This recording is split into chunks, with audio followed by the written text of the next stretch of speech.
الرحمن الرحیم عن ابن عمر رضی اللہ تعالی عنہ قال قال رسول اللہ صلی اللہ علیہ وسلم اذا کذب الاحد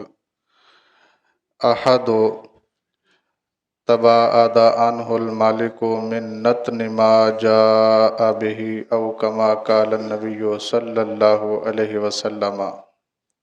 حضرت عبداللہ ابن عمر رضی اللہ تعالی عنہ سے مروی ہے، فرماتے ہیں کہ نبی کریم صلی اللہ علیہ وسلم نے ارشاد فرمایا، اذا کذب الاحد، جب بھی کوئی بندہ جھوٹ بولتا ہے، تباعد عنہ المالک، جو اللہ کے فرشتے اس کے ساتھ ہوتے ہیں وہ اس کا ساتھ چھوڑ جاتے ہیں، من نتن ما جاء به، فرمایا اس جگہ تک چلے جاتے ہیں جہاں تک جھوٹ کی بدبو آتی ہے، یعنی وہ بندے کو چھوڑ کر اتنی دور چلے جاتے ہیں جہاں جھوٹ کی بدبو نہ پہنچے۔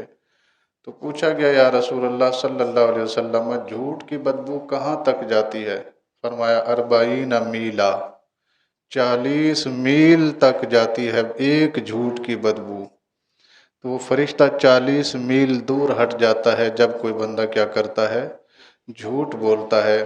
تو احباب ذی وقار، اس حدیث مبارکہ سے ہمیں یہ سبق ملتا ہے کہ ہم پہلی بات تو اگر ہم مسلمان ہیں تو ہمارا اللہ سچا ہے، ہمارا رسول سچا ہے، اور جو ہمیں کتاب ملی ہے وہ بھی کیا ہے؟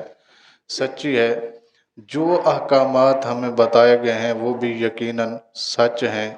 تو ہمیں بھی چاہیے کہ ہم اپنی زندگی میں سچ کو استعمال کریں تاکہ اس کے فوائد و ثمرات سے ہم مستفیض ہو سکیں۔